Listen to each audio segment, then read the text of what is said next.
Суд приставлары автомашинасы школьный урамына юл ала. Биредәге күп катлы йортта сабыена 400 000 сум күләмендә акча тиешле әти яши.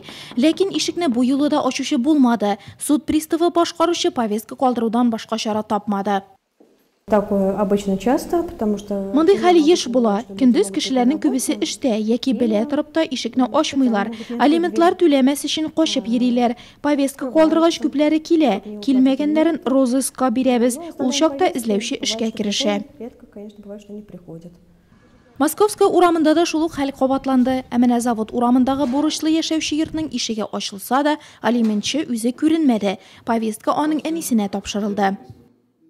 Когда мы попадаем в квартиру... Фатирга эләккәч без бурычлы кеше белән сөйләшәбез, бурычы турында исенә төшерәбез, таләпләрне күрсәтәбез, яки эшкә урнашып безгә белешмә китерүен сорыйбыз.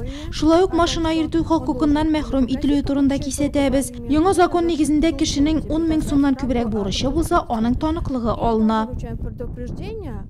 Суд приставларының Нурлат бүлегендә 15 кеше хезмәт куя, һәм бурычлыларны аулау алар өчен көндәлек күренеш.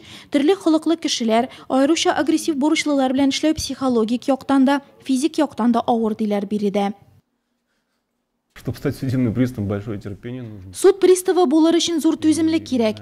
Киләсе елдан башлап югары юридик белемдә кирәк булачак. Һәр көнне бездә низаклы хәлләр килеп чыга. Бурычлылар дөрес аңласын иде. Без алмыйбыз, ә дәүләткә, кешеләргә тиешлесен генә кире кайтарабыз. Безнең хезмәттә нык психик халәтле булырга кирәк. Может, они отобрали у кого-то. Суд приставлары бурычларны җыю белән генә шикләнми, суд утырышларын саклау, тикшерүләр алып бару, бурычлыларны эзләүдә аларга йөкләнгән. Моннан тыш законсыз рәвештә яшәүче чит ил гражданнарын чыгару да алар вәкаләтендә.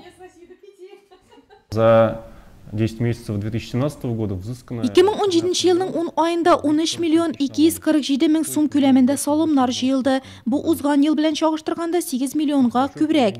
Бюджетны тулыландыру өчен бик яхшы. Моннан тыш без алиментлар җыюга җитди игътибар бирәбез. Быел йөзләп Нурлатлы административ җаваплылыкка тартылды, 41 җинаять эше кузгатылды. Более 100 должников. Суд приставлары хезмәте Россиядә 152 ел гамәлдә. Нурлат бүлеге эшчәнлек нәтиҗәләреннән чыгып республика буенча 1-нче унлыкта, салым җыю буенча 3-нче урында. Бер дистәдән артык кешедән торган коллективның аена 1200-1500 ләп эшне караганын исәпкә алсак, бу һөнәр ияләренә хөрмәт бермә-бер арта. Бүген суд приставлары һөнәри бәйрәмнәрен билгеләп үтә.